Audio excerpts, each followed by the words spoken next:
Hi there. My name is Terry Godwalt, and I'm the Director of Programming for the Center for Global Education. And I'm going to spend the next 10 minutes talking about our programming and what we're offering in terms of learning opportunities for students here in North America and all around the world. Here's our Twitter handles that feel free to follow them if you want to receive updated information and to see what kind of debates and discussions are going on with the students. You'll notice the last one there is from Taking It Global, TIG Ed. And TIG Ed is a huge part of the programming that we offer through the Center for Global Education as we seek to connect students from what's going on in the classroom to what's going on in the world at large. And we know that there is a need for us to do something different in the classroom. I'm a classroom teacher myself, and we provide programming to classroom teachers. And we've seen over the last 30 years a pretty steady decrease in terms of what students are finding meaningful, interesting, and important in the classroom. And what has that resulted in? Well, we believe that when we look at some of our high school dropout rates, where almost half of the students said they dropped out because their classes were not interesting, that they were bored, that even with students, 90% of those kids were passing. And yet we're still having some very scary and concerning dropout rates.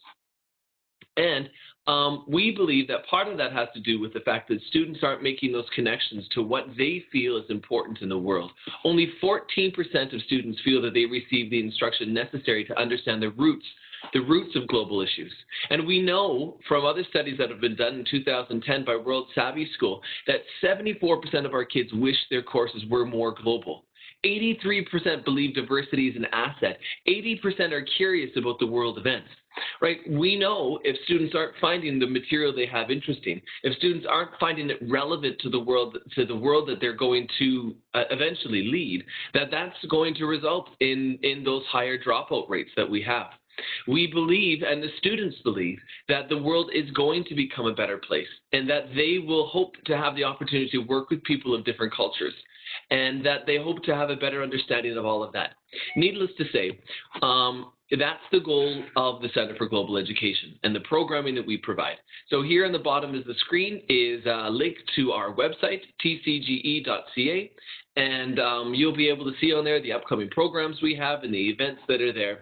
And essentially all of those events work towards developing and delivering virtual projects to empower and engage youth as agents of change. We believe that if we can provide a learning atmosphere where our students feel that what they are learning is important, that it's relevant, that it's going to be connected to the world outside of them, we believe the students will work harder, the students will go deeper, they'll be more engaged, and they'll produce better material. So what we have right here is a shot of what a typical video conference would look like. Right? We have a screen in the middle followed by all the different sites that are joining from around the world. Now what I'm going to do is actually lead us through what one of our conference looks like. And I'm sorry, not yet. One of the conferences, these are just all the different conferences that we run. We run and engage students through, we have a series for elementary students where they're working with learning about deforestation and its impact locally in their communities and collecting it to a global movement. And that global movement is actually focused on Borneo. And students have an opportunity to connect to agents on the ground who are working in Borneo, learning about their ecosystem, comparing their deforestation issues to deforestation issues in whatever local they happen to be in the world. We hosted a conference earlier this year. I think we had somewhere in the ballpark of 6,000 youth from across Canada who chimed in and shared their work and connected to an Emmy-nominated director in Australia who was piloting the work. So another conference that we run in partnership with the Canadian Embassy is International Day of the Girl Child. And for this conference, we're connecting youth from around the world to amazing young women. One of the series happens to be in Afghanistan and Pakistan. We talk to women who are involved in the revolution of Egypt, who are on the streets here in North America doing great work as well, and basically allow the students to interact with these amazing women as they tell their stories and share their experiences as they have struggled for rights. Another series that we run is we connect students on it's called Middle Eastern Transition Resistance Art. And for this series, we're looking at poetry. So where in schools, poetry is often a unit that's kind of tagged on at the end of English if there happens to be time. we connect students to poets around the world who are, in this case here in Yemen, we have a young woman who is an advocate on behalf of the young girls who are getting married at the age of 8, 9, 10 years old. And so she shares her poetry and how that is being used to influence society. We also connect to the National Slam Poet Champion in the United States, and she shares her poetry. Then we have students sharing their poetry.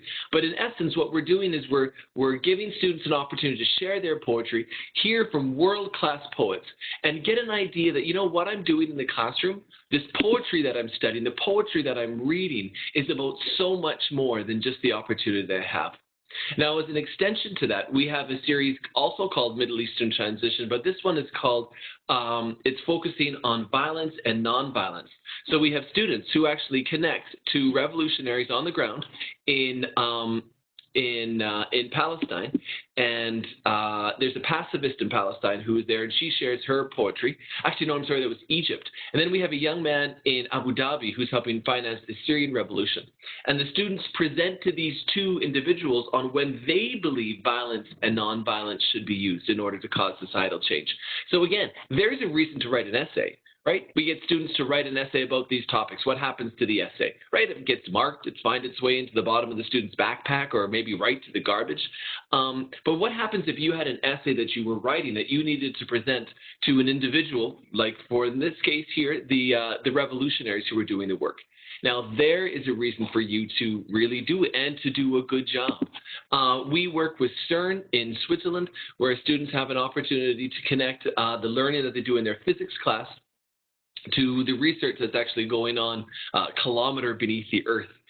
We work with Mythbusters, and we have a series, this is actually for junior high students, where the students, they're partnered up with graduate students at local universities, and they bust myths. And then they present the material that they found to their peers who are all participating. This year, we sent a team of students actually in person, live, down to the United Nations Climate Change Conference in Peru. They linked back to peers all over the world, and the students presented their vision for what action they believe their government should take when it comes to climate change. So this is a science conference that we run, but basically we run conferences all across the spectrum of learning.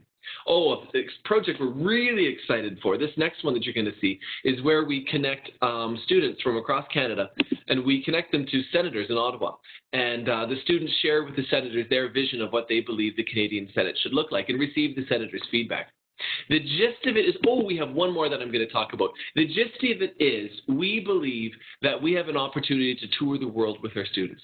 We have an opportunity to take the learning in every classroom into the world and take the world into the classroom. I'm going to talk about one more project we're piloting this year because we're especially excited about it, but working with the Service Credit Union, we're going to be, students have an opportunity to partner with the local credit unions, and then they receive funding from the credit unions on financing. And then the students take this knowledge that they have learned, and the credit union then goes out and brings together 5 or 6 different projects in Africa. And the students can receive up to $1,000 in funding from the credit union, and the students actually become bankers. And these are real projects with real money, working with real bankers. And the students become, in essence, real bankers themselves as they look at loans and they look at helping finance projects that are in Africa. And so, again, we don't have to talk about interest rate just in the context of a math class. Why don't we talk about interest rate in the context of somebody's life who you're going to help turn around with the financing that you're providing? So again, a very exciting opportunity for students to be involved in. Now, what I want to do very briefly is kind of tell you about how we go about doing all this, right? So it's not to us just a matter of doing a video conference and where you saw kind of on the screen it had all those faces and they're talking back and forth. But what we want to do is create a learning environment in which students get to collaborate with their peers also before the video conference takes place. So here's an example of one that we run, and this is actually an example of the conference we run with the United Nations Climate Change Conference. And so what will happen is about a week before, the students will go online and they'll create their own little bio on this working space here, like you see. And then they'll be able to see all their peers around the world who created similar bios. and they can get to learn about their peers, because we know a classroom isn't just about content. It's also about getting to know the people who sit beside us. And then the students go online and they blog. Now, what we mean by that is they write short essays and receive feedback from their peers. So rather than, again, you just writing an essay which is seen by your teacher, what happens if you write in an essay which is seen and read and edited by your peers around the world? We also have a team of graduate students who go online and provide feedback for the students on the work that they've done. And quite honestly, we have hundreds of postings and thousands of interactions. An event earlier this year we ran in partnership with the RCMP, where we connected students across Canada to talk about bullying. We had over 1,000 views and interactions and over 120 separate blogs. Ladies and gentlemen, when we create an opportunity for learning that is really authentic, that is connected to the world where the students are learning about, we can transform the learning process that's there. I believe we are at a crossroads. I really do. I believe we're at a point now where the technology, where the classroom curriculum that's there, created by the curriculum developers on a provincial and international basis, as well as the desire from the general international body to connect. We are at a time now where once something that was an extraordinary experience, I believe, should be an ordinary experience. I believe that students have the opportunity to, and should have the opportunity to, walk into every classroom, and they don't walk in and are shocked, oh, we're going to go to people in Palestine and talk to them, or Egypt, or Borneo, or Africa, wherever it happens to be. But they come in with the expectation that this is something that's going to happen, because it doesn't have to be extraordinary. All of the technology and the tools are there to make these things an ordinary experience. And here's a quote from the co-founder of Taking It Global, which is one of our partners for all of the projects that we do. I wonder if young people were actively engaged in all aspects of society and thought of themselves as community leaders, problem solvers, role models, mentors, key stakeholders, how would the world change? And I believe that we are at the point right now where this isn't something that has to happen in university or something that happens in a club. We have the curriculum, the technology, and the connections to make that happen in every classroom. I love this quote here. This is from, I'm sure you guys are familiar with the story, but Alice from Alice in Wonderland, Alice said, "One can't believe impossible things." To which the Queen replied, "I dare say you haven't had much practice. When I was your age, I always did it for half an hour a day. Why, sometimes I believed as many as 6 impossible things before breakfast."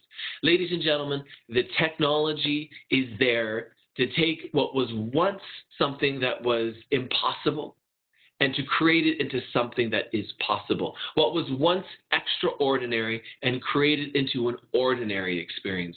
With video conferencing the way that it is now, with the online collaboration tools the way that they are now, all of these learning opportunities should be something that are incorporated into every classroom, where we have students doing authentic work, making real life connections to the people and places that they're learning about.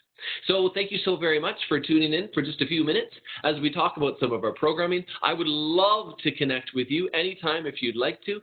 My email is simply terry@tcge.ca. Again, that's terry@tcge.ca.